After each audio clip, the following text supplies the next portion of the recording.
nubyuka mu gitondo mbere yuko uzana ibyifuzo byawe banza ubwire Imana uti waramutse, ninde ndi bufashe uyu munsi, ni iyihe lisiti umfitiye uyu munsi, urashaka ko ndi bukora iki? Ariko buri gihe turabyuka ebana ku mavi tukazana ibyifuzo tukaba duciyeho.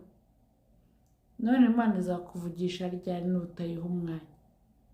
Uzamenya ikigushakaho ryari nutayiha umwanya?